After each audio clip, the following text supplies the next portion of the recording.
before you do that, if you can send it, and we're live. Welcome to another episode of NFL Outdated Cover 2 series. This episode, we are talking with Dominic DeRubeis on the Detroit Lions, co-host of the Gauntlet on Sideline Sports. How's it going? It's going well. Thanks for having me. What's good, man? Not too much. And I can send you a link as well online here, but definitely wanted to kind of, get going and just talk a little bit about, are you excited for this, the Lions now? I mean, I feel like the Lions have kind of been like another off season, but now I feel like there's excitement, right? I'm glad I can reiterate this to someone who hasn't heard my spiel before, but it's 2020, it's 2022. Barry Sanders got drafted in 1989. 89. Because the last Super Bowl before Barry Sanders got drafted, which was whatever number that was, It was San Francisco and the Bengals. I was a Bengals fan for that year. I was 8 or 9 years old, but I was, Icky Woods and whatnot. Oh yeah. That was when I really got into football. And then the next year we drafted Barry Sanders, whom I did a little, I can't say tour of duty, but I did live in Wichita for 2 or 3 years when had I stayed there, would have went to the same high school as Barry Sanders. That's here nor there. Back to the present. Yeah. So since we drafted Barry Sanders, I've seen however many years that is, 89 to 2022. 30 something. That's a lot of years. I've seen probably all but 2 or 3 of those Lions games. So I've seen a lot of losing, a lot of, it's less of a debate with Barry Sanders than it is with Calvin Johnson. Like if you've got a different answer other than Barry Sanders for the greatest running back ever, and it's not Jim Brown, then you're biased or dumb. I could be a biased Bears fan, but yeah, okay. You're allowed to say sweetness. All right. To be perfectly honest, I would be totally okay if he still owned the record because to hell with Emmitt Smith. He just had the longevity and an amazing line, and which Barry Sanders, holes he ran through that O-line that the Cowboys had from 90 or 91 through like 95. That's the greatest offensive line of all time. And people talk about it. I'm sure being an NFC North fan, but put Barry Sanders behind that line for those years. How many times does he break 2,000 yards? How many times does he break his own personal rushing record, etc.? Anyways, like I said, before I get way off track, I've seen a lot of losing seasons. I saw us waste the talent and the prime of Barry Sanders. I got a good sidebar about that. Remind me about Barry Sanders and the coaching hire later. Actually, I'll just tell you right now. The straw that broke the camel's back with Barry Sanders was when we hired Bobby Ross. But do you know who Barry Sanders wanted us to hire? No. As the head coach. Ready for this? I would say, Bobby Ross was weird. He came out of Georgia Tech, right? And it was just kind of a weird, You ready for this? Who did Barry Sanders want? Matt Millen. Wow. I think Matt Millen could have been a really good coach. That's not a bad, thought, it just was not a, good, obviously front office guy, but terrible. Yeah. Okay. So then we wasted the entire prime of Calvin Johnson, made him retire early as well. I thought we were going to do the same thing with Matt Stafford. Thankfully, we traded him. And although so far we've lost the trade because Matt Stafford won a ring, but kudos to him. And at least now no one can say that Matt Stafford was the problem in Detroit. Detroit was the problem in Matt Stafford. Yeah. And so what was that like as a longtime Lions guy? I mean, did you have just some, I don't know. I mean, were you rooting for him all along? Oh, happy as hell for him. Yeah. Happy as hell.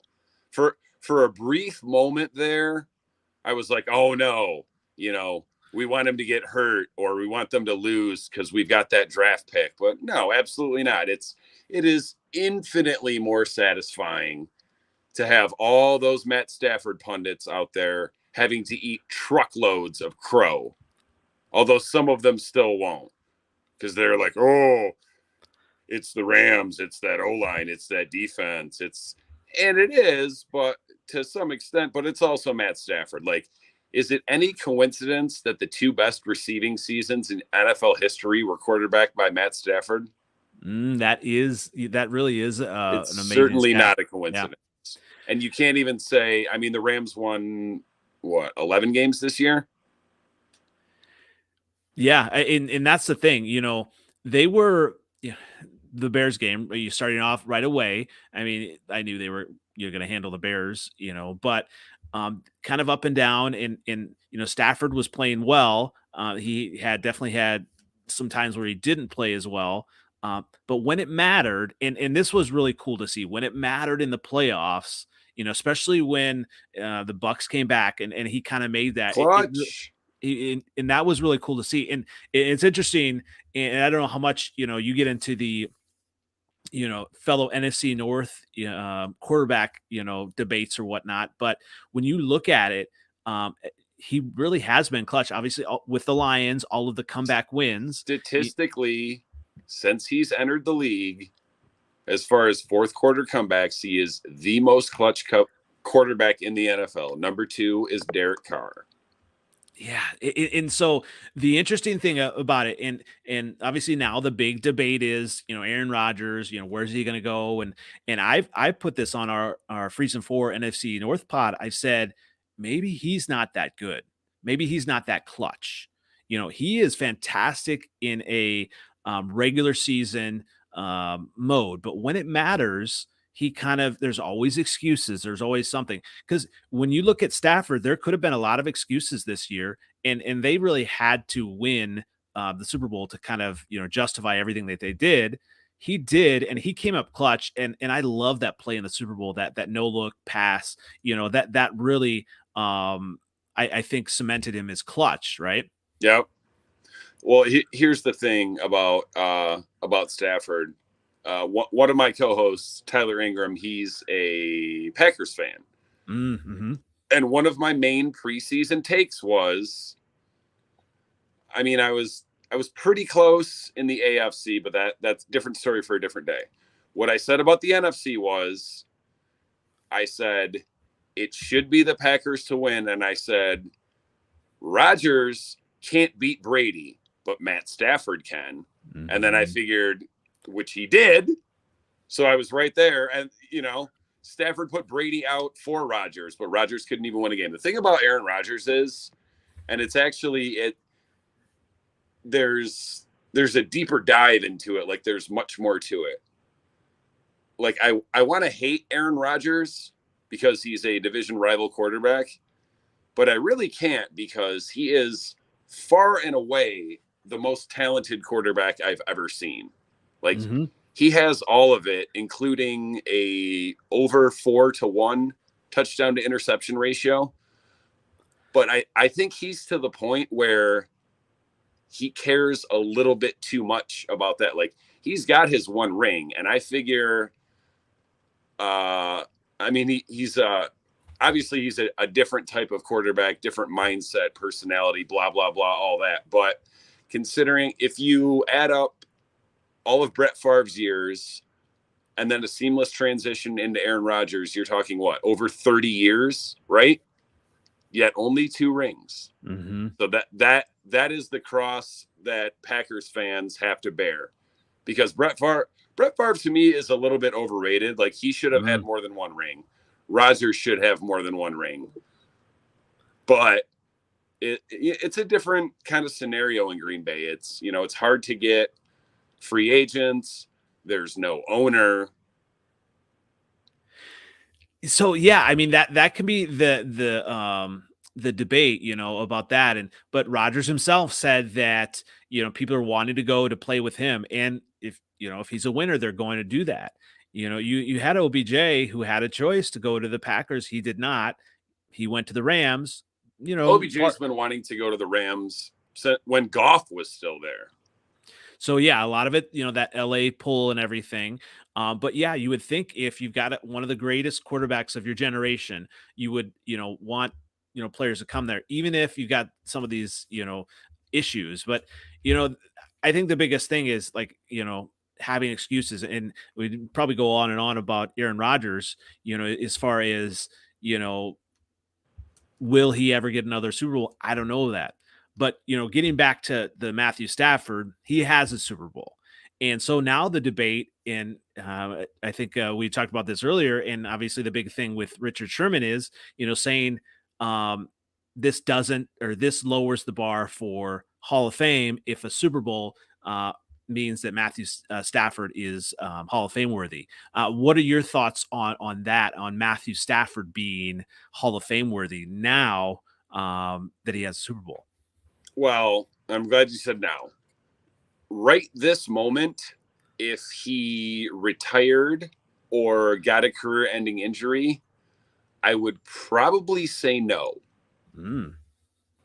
Because there's, despite how good he actually is, like, no one can deny that he's talented. Obviously, his record is bad, but that's not his fault. The first time, one other time in his career, he had a defense as good as St. Louis's was this year. That was 2014, I believe. That was the game against Dallas with the picked up pass interference flag. Mm-hmm. But the argument that I'm trying to get into with Richard Sherman is no one denies that Dan Marino is a Hall of Famer, right? Absolutely. Well, assuming, and Stafford, he's getting older, but he's not old. Like he's still got a bit of tread left on his tires. So even without this Super Bowl win, when he retires, he's going to eclipse all of Dan Marino's records. And I was saying this all season long, and I've been saying it since I realized as long as he doesn't retire early, he's going to eclipse all those numbers. I didn't necessarily see him getting traded to the Rams. I figured he would finish his career here and then retire early and maybe miss them. But back to what I was saying. He's going to have better regular season numbers than Dan Marino, and he's got a ring. So that puts him in unequivocally. What Richard Sherman was saying is, he's only got one Pro Bowl, which I don't give a damn about the Pro Bowl. It's fan vote. The 1 year that he got in was not the year that he threw for 5,000 yards and 41 touchdowns, because everyone was throwing for bonkers numbers that year. It was also the only other time prior to his run this year where he actually played well enough to win the game. We played the Saints that year. I think it was 2010. He won Comeback Player of the Year. He had great numbers, but our defense couldn't stop a gentle breeze, which is typically the case. It's interesting that, you talk about, Pro Bowls and it is fan vote. And so just because, you've got other Hall of Famers that are maybe ahead of you that get the nod doesn't make you not a Hall of Famer. So right. And and the other things that Sherman was saying, like, no first team all pros. Well, regardless of his numbers, and granted, he's only had probably a couple seasons where he was worthy of that, but they're just not gonna, unless he would have had that 5,000 yard season distinguished from others and we had a better record, like, they're not naming a Lions quarterback as an all pro. And then he was like, oh, he's never had an MVP. Here's an interesting thought, like what I was going to say. Sorry, don't win MVPs. Like Barry Sanders did. Yeah, but Barry Sanders should have. Stafford's not gonna. He won the Super Bowl, he won MVPs, but Kurt Warner, he really didn't have a long NFL season or career. And, he took the Cardinals to the playoffs, obviously won with the Rams. And I'm a big Kurt Warner fan, being from Iowa and whatnot. But, longevity wise, that would be interesting to see, like Stafford's, numbers versus Kurt Warner's. Kurt Warner was a G, and I thought that it's funny because when the Giants let him go and a lot of people thought he was done, he came to Detroit and worked out. And I thought the same thing. I was like, no, we don't want him. He's done. Instead, we signed John Kitna. The thing about Warner is, for one, he was great. For two, he was huge. But people forget. Well, I mean, people don't forget. But the weapons on that Rams offense, you're talking Marshall Faulk, who's a Hall of Famer. And in my mind, if not a top 5 running back ever, if he's outside the top 5, he's the most underrated running back of all time. Yeah. Isaac Bruce is top 5 in receiving yards ever. But the one that's really mind-boggling, as great as Torrey Holt was, and not even just good, great. Torrey Holt's still not in the Hall of Fame. Yeah, and he's got better numbers than several guys. So, yeah, I mean, you talking about, the Rams had some amazing wide receivers, and let's kind of, shift focus. Obviously, we've been talking, Stafford stuff. I want to talk a little bit about Lions stuff, right? And the Lions really have a solid young wide receiver core, don't they? Yeah, wait till you see us fully healthy. Yeah, I mean, now Quintus Cephas coming back, and I was lucky in a couple of my dynasty leagues to get Amon-Ra St. Brown. I mean, just talk about that group, and what are you kind of looking forward to next season and beyond for them? Well, I expect I'll go back to the beginning of last year and then go forward. We signed Brashad Perriman, who I never thought he would even make the team. He didn't. I was excited about Tyrell Williams, but he had injury history. He lasted, I believe, 2 quarters and then was out for the year. And that's what we're kind of lacking now. But I had still said from the beginning of the year that Quintez Cephas was probably going to be the de facto number 1. And he was for the 5 or 6 games that he played before he got hurt. He was getting the most separation out of any of our receivers. Outside of that, though, like I was hype on Amon-Ra St. Brown, but everyone else that was left after Perriman got cut, Williams got hurt, Cephas got hurt. Everyone else, you're talking practice squad guys, Khalif Raymond, Kadarrell Hodge, that Trinity Benson that we actually traded draft picks for, and then he did nothing. But the worst part about all of it, that stretched across the entire season, was prior to Amon-Ra St. Brown emerging, you had TJ Hawkinson, who I fully expected to be, unless Cephas was healthy, I said Hawkinson was going to lead the team in either catches, yards, or touchdowns, maybe two of 3 or all 3. But when no one else could get open, he was covered like melted cheese. And then he got hurt. And then Amon-Ra just came out of absolutely nowhere and just tore it up.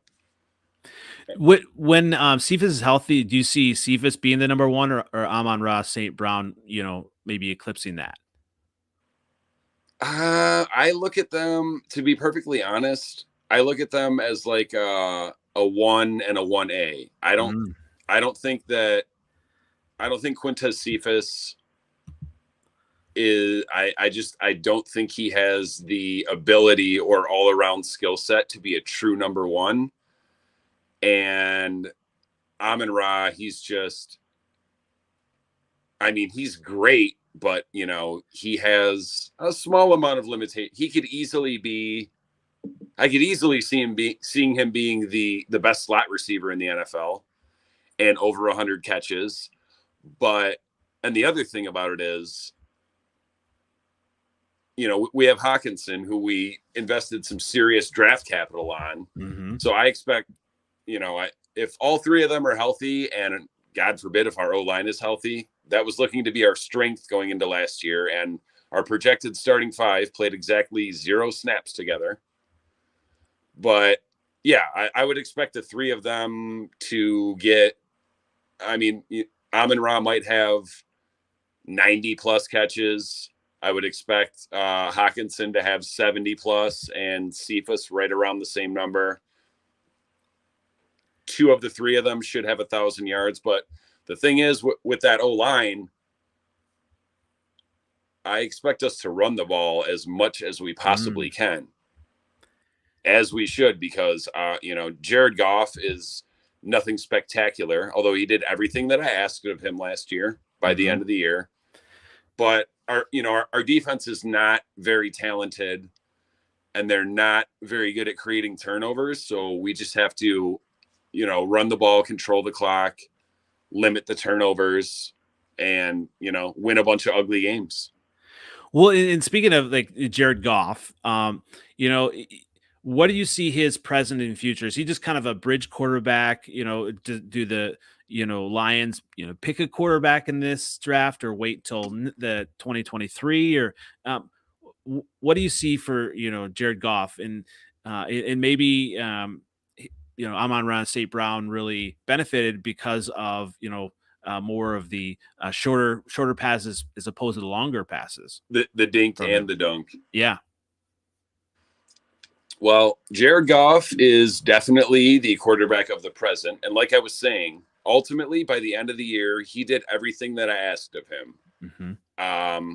His completion percentage was, I asked for over 65%, a 2-to-1 touchdown to interception ratio, and cut down on the fumbles. He did all 3 of those things. Is Jared Goff going to go out and win you a bunch of games? Probably not. Mm-hmm. But he did once outduel Patrick Mahomes in a game that saw close to or over 100 points scored. So crazy. Yeah. And the thing is, if our O-line is as good as it should be, it could be a similar situation to what he had for the Rams, because Jared Goff, pick a starting quarterback in the NFL, any one of them, it doesn't matter. If you give them that amount of time to sit in the pocket and eat a sandwich and dissect the defense, he'll pick you apart, because I'm absolutely sorry. I like Cooper Kupp a lot. A good friend of mine was actually his tutor in college at Eastern Washington. But he's good. He's not great. What you saw this year was the Matt Stafford effect. Really? Ask Golden Tate about that. Really? Okay. And Cooper Kupp's always open. But yeah, it'll be interesting to see. He's definitely the quarterback of the present. The future, hard to say. And to address your question, should we draft a quarterback? Wait, did you say first round? No, or just not definitely anywhere. Not first round. Somewhere, probably yes. First round, absolutely not. I don't care how far Malik Willis or Sam Howell, or even some of the ones that I don't necessarily mind, like Matt Corral. I don't want any quarterback until at least the 3rd round. The guy that I like is Desmond Ridder from Cincinnati. The other ones that I like are, what's the guy's first name? Zappy from Western Kentucky. Oh, okay. And then another one that probably won't even get drafted, also from Eastern Washington, Eric Barriere. Interesting. Yeah. And so then you could have a chance to, develop that quarterback. And, that's the Bears always talked about, Ryan Pace said, draft a quarterback every year. And at least then you have someone that's in the building you can try to develop, and you maybe don't know if they're the guy, but at least you have somebody. And of course, Ryan Pace failed to do that. And obviously that's why he's out of a job. But when you think of, Jared Goff, is going to be, someone that's going to kind of, at least be a stopgap. The Lions aren't necessarily ready next year to get in the playoffs, are they? Probably not.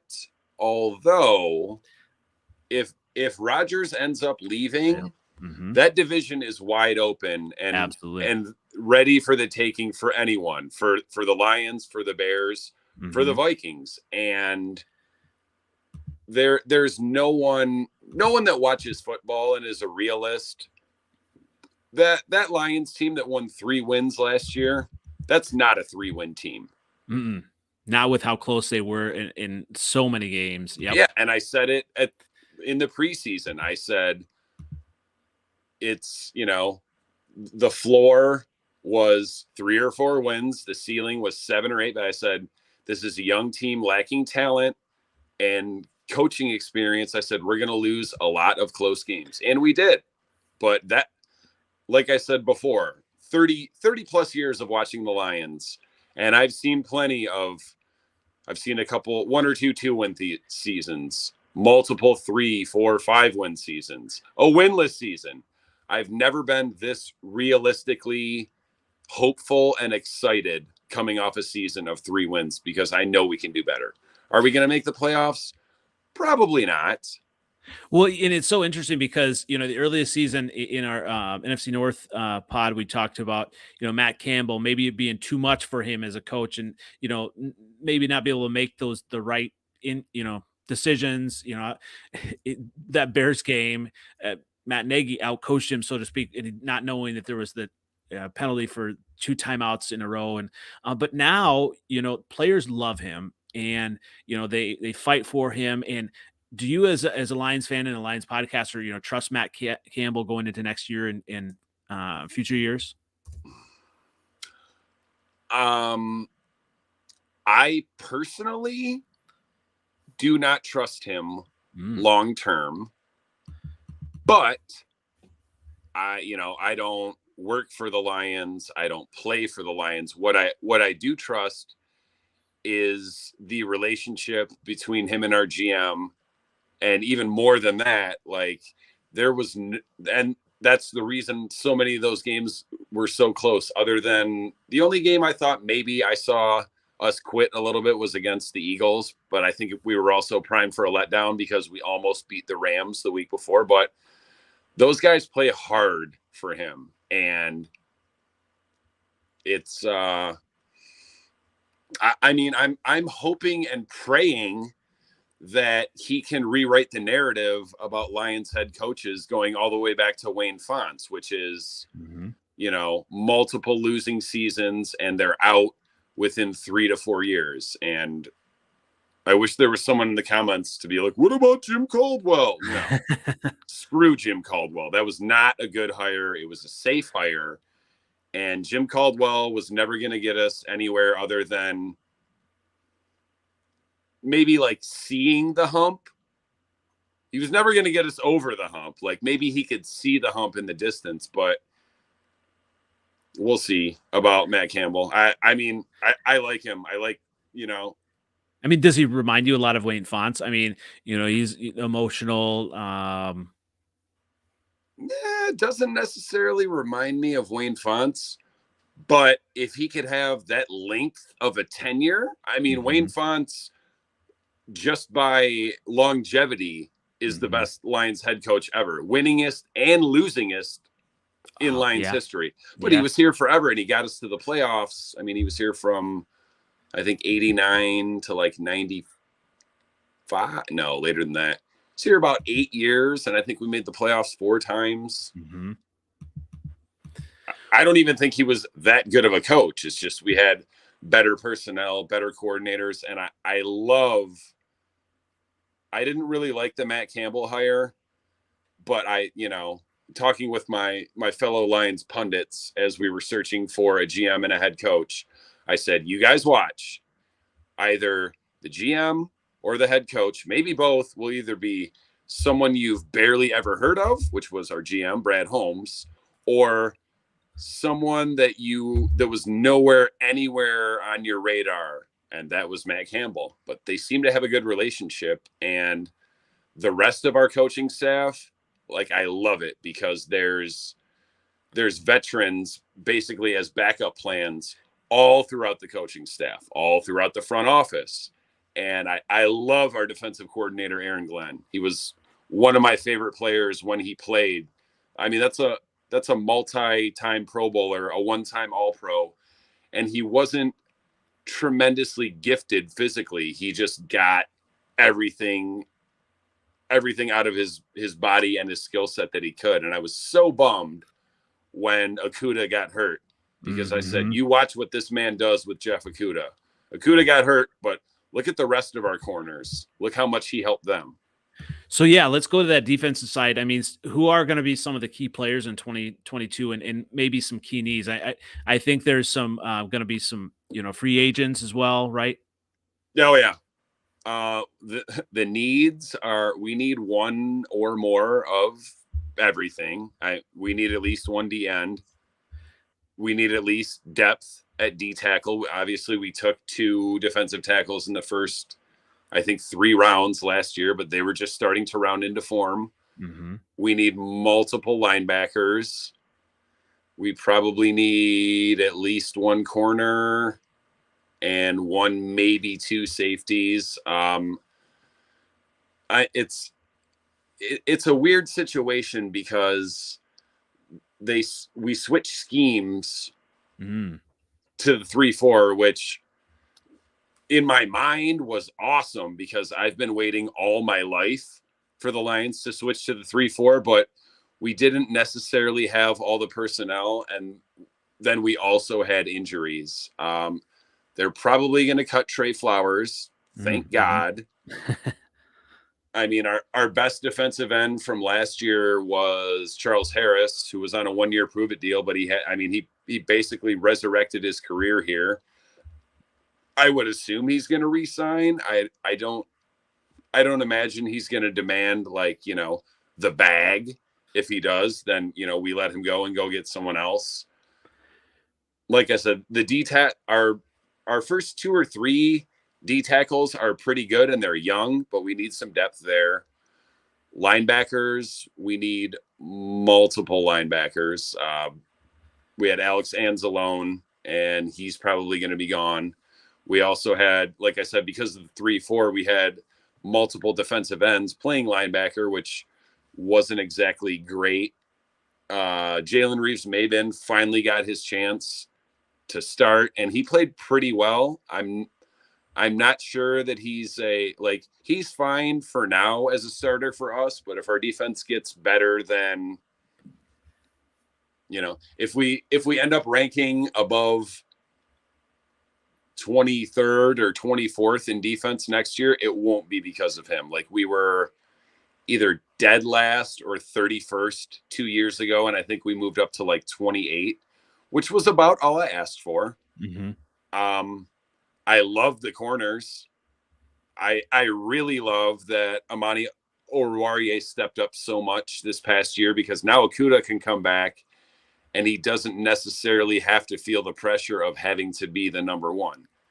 Hopefully he ends up the number 1. And then Amani Oruwariye is arguably the best number 2 in the league. He was 3rd in the league in interceptions, I believe. Wow. But he doesn't get burnt all the time like Trayvon Diggs. And I read that story before twice. Once many years ago in a Lions uniform, it was Dre Bly. More recently, Marcus Peters. Yes. How many yards Trayvon Diggs gave up last year? He had, I'm not sure, but he definitely had the splash plays. But yeah, he definitely got beat. 1,300. Wow. Yeah. And what do you have? 11 picks? Yeah. So basically, that means for every 100 and something yards that he gave up, he had 1 pick. That's crazy. And so when you look at this draft, where do you see, what player do you see as the best fit for their first pick?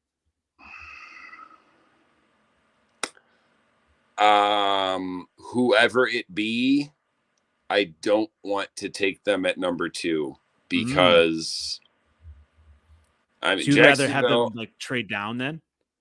Yeah, I don't know that it's going to be very hard to trade down. It's easier to trade out of 2 than it is number 1, but the lack of, top flight quarterback prospects, no one's trading up to number 2 to get Matt Corral or Malik Willis Sam Howell, whoever you have as your best quarterback. None of them are that good. Well, especially since Ryan Pace is not a GM, so right. Yeah, I mean, so are you not in on Hutchinson, the Michigan guy? Not really. Like, I think he'll have a lengthier and more sustained career than Kayvon Thibodeau. Mm-hmm.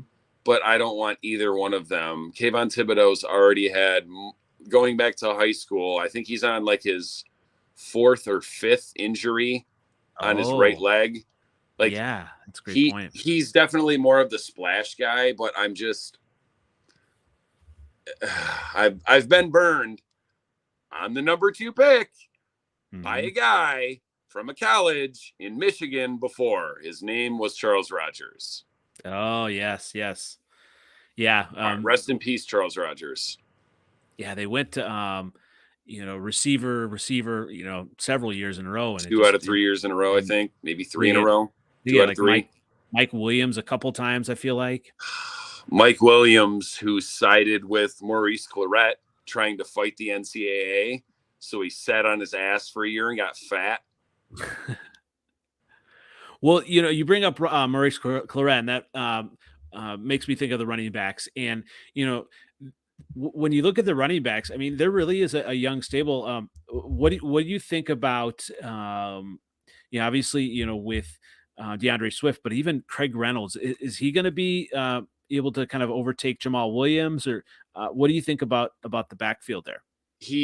Craig Reynolds should be in the mix. I'm really sad and disappointed that we didn't see closer to a full season from Jamal Williams, because I think that if we would have, like in the preseason, I predicted that Jamal Williams would have more rushing yards than DeAndre Swift because he would get more carries. Like, Swift is better in the passing game, but Williams, and part of the reason that we needed another back, in addition to Swift having injury problems, he's terrible. Me and you are both better in pass protection than DeAndre Swift.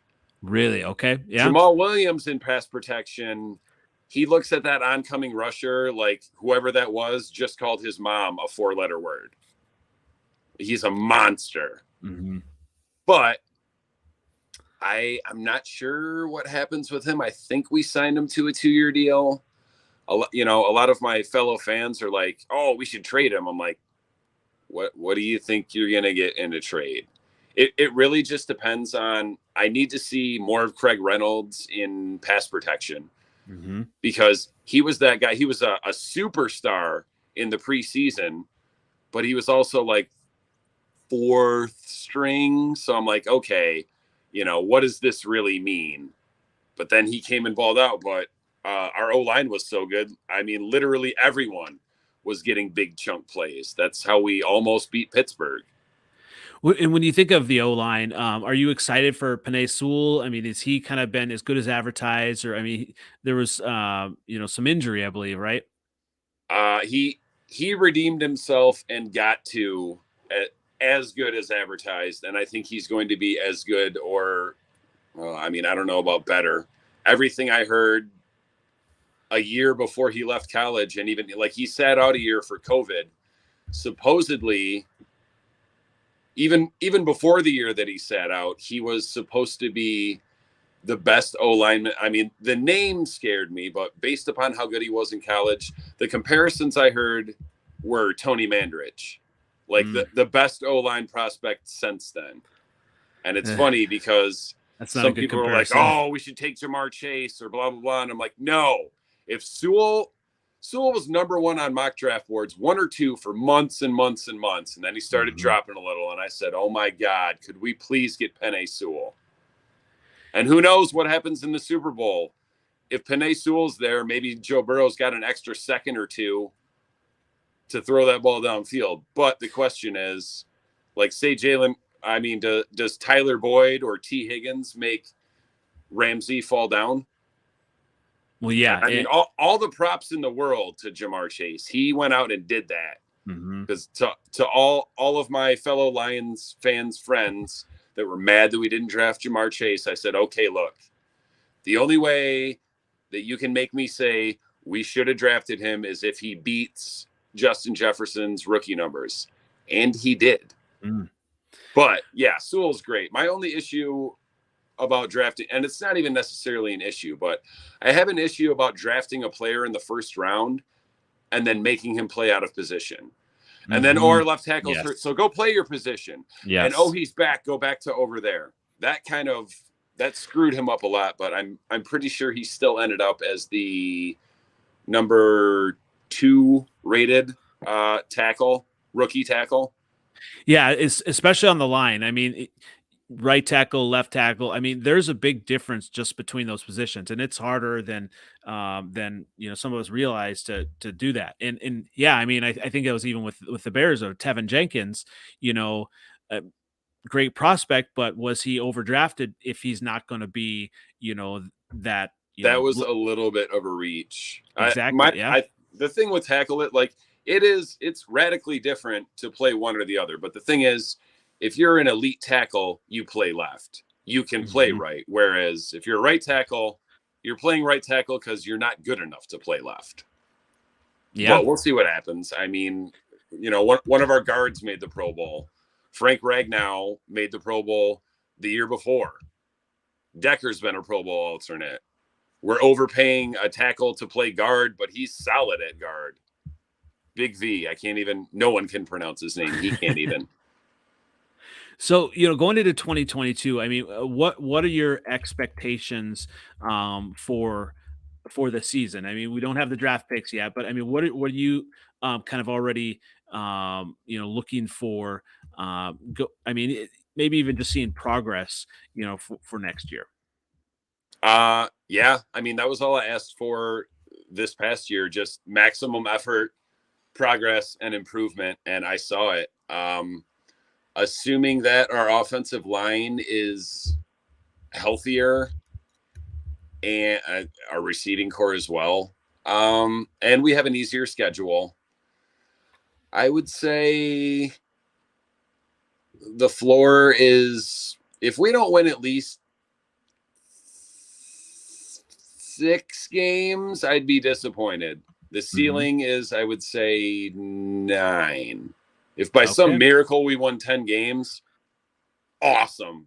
And we're probably in the playoffs, but we would need a lot of luck. And that would also mean we're still going to be a little short on talent. So unless we can just start winning a bunch of those close games, which I don't see happening. But I mean, if we go from 3 wins to 7, I'm happy. I mean, this was a full rebuild. Like, we finally tore it down to the studs. And we had to undo all of the mess that Matt Patricia and Bob Quinn left us. But I mean, I'm not. I mean, am I disappointed that we only won 3 games? Yes, but only because we could have easily won a few more. But I'm not upset at all. Like I said, I saw everything that I wanted to see from this team, and everyone that's in the know. And I mean, a lot of people are, biased or just dumb or just don't care about the Lions. And they're like, you're the Lions. Like, all of my, my football knowledgeable cronies, they're like, for the first time in my life, they're like, you guys are doing it right. You're trending up. Your future is bright. And I think it's true. And it's so interesting. It for a lot of franchises, it's hard to kind of tear things down and to the studs and just kind of, because I'm sure as a Lions fan, you've kind of seen, maybe them try to do it the right way. We've been rebuilding for 60 years. Yeah. And now to kind of see, I mean, when you really look at it and you compare it to other, rosters, in the NFC North, and this is, if we take Rodgers off the team, off the Packers, really you look at all the young talent. I do like, what the Lions have now. It'll be interesting to see, obviously, finding the right quarterback, eventually will be the key thing, and maybe Jared Goff can kind of be that bridge for 2-3 years or whatever it is till you find that trying quarterback. To think about how old he is. I mean, Jared Goff probably could have won that Super Bowl that he was in if it was against anyone but Tom Brady, but I knew he wasn't beating Tom Brady because as soon as that NFC title game ended and the Rams lost, I was like, damn it, the Patriots just won another one, because I'm like, Jared Goff's not beating Tom Brady. No. But the only thing I like, my long-term, prediction or best case scenario for Jared Goff was, because after next year, we can cut him with 0 cap hit. The only thing I asked for was, play well enough to make us at least think about keeping him. See, it's an interesting thing. And it's kind of, I feel like as a Bears fan, where we have been for a long time, right? So you Bears guys might be worse at drafting quarterbacks than us. Oh, absolutely. Absolutely. I don't, doubt that. I mean, yeah. But here's the thing, the Bears have been average for so long, because and their defense has carried them, right?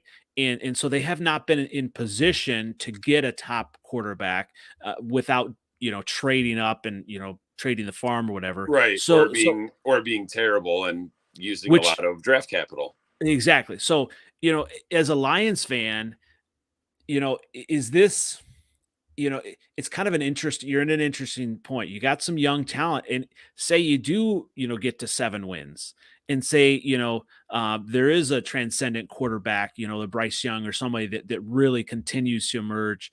And then that quarterback that you need is out of reach because you just average enough, I mean, is that but here's the good news. If we finish with 7 wins, we have that additional first-round pick from the Rams next year as well. So, we can trade.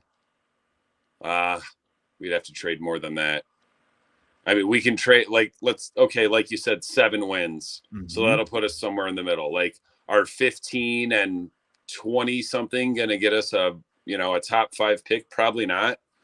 But I don't know. It really just depends on how well Goff plays next year and what we think we can do, because the way this team is transitioning with the offensive line, which is going to equate to run game, like we might not need a top flight quarterback, because I mean, for the last couple of years that we had Stafford, and right in the infancy of building that offensive line, I said, if that's what this team is transitioning, I called for it 3 years ago. I said, if this is the team you're trying to build with an offensive line and a run game and ball control, then it not only does it not make sense, but it's stupid to have a quarterback that makes that much money, because it's not what your bread and butter is, and you don't need a Matt Stafford to hand the ball off 35 times a game.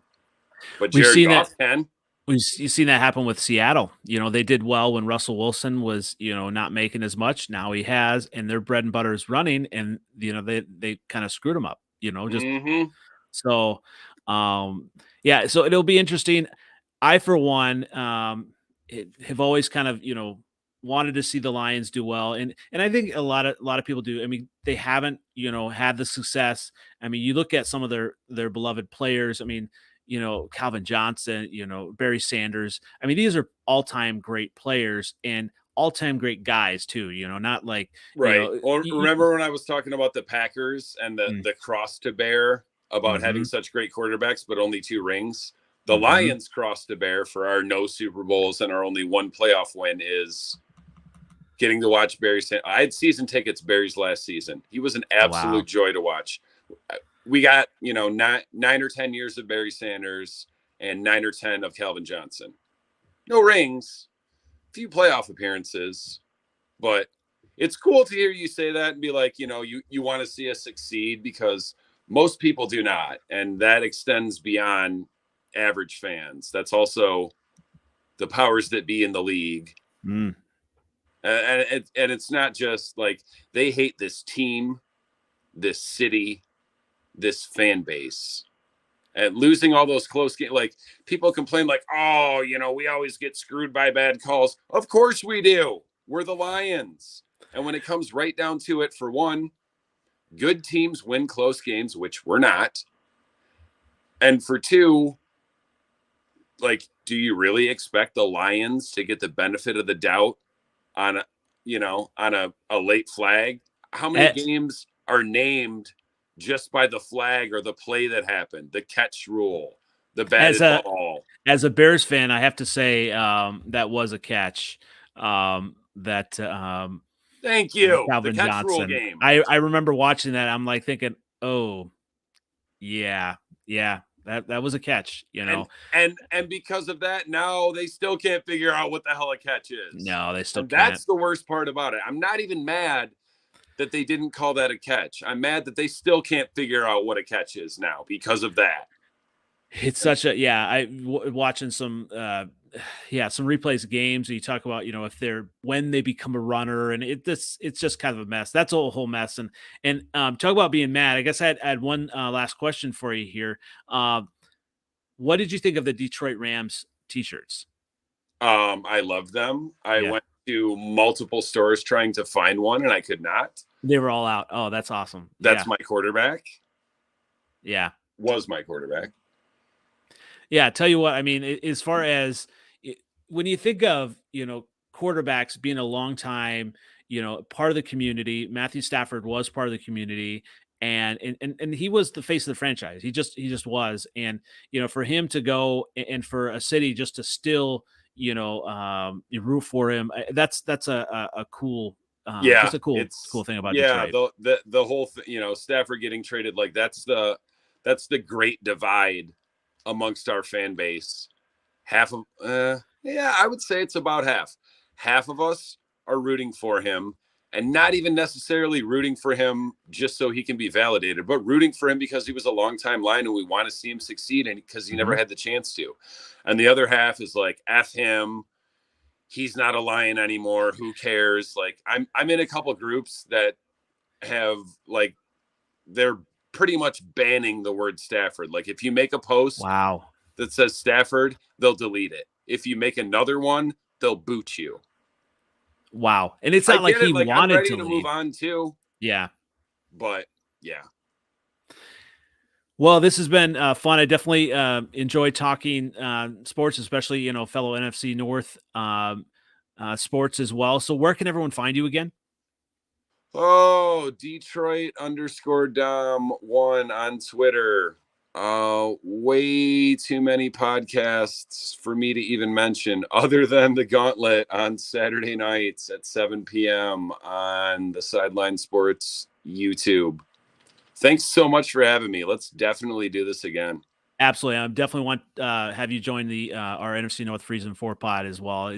Gotta especially when the draft and season starts up. It'll be interesting to see how everything plays out.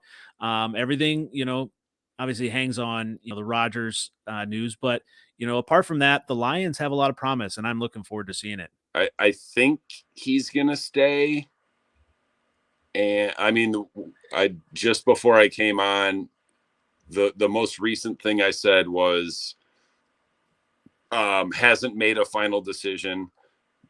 I don't think that a bunch more money is going to get him to stay. If it does, he's dumb, because Green Bay's already in cap hell. And as much as I would like to say, don't ever do anything Tom Brady does other than the blood oath that got him those rings. If you look back at the last 15 or so Super Bowl winners, other than one or two exceptions, they're all quarterbacks on rookie deals or Tom Brady at less than market value. So if Rodgers ends up taking more money than he's already making, then you can see what it's about. Oh yeah. If I was Rodgers, I would take a pay cut and be like, go get me more guys. Yep. And so that's going to be an interesting thing to watch. And once again, it's been NFL Outdated Cover 2 series. Thanks again, Dominic, and I look forward to connecting with you again. Cool, man. Like I said, thanks for having me on. We'll see you soon.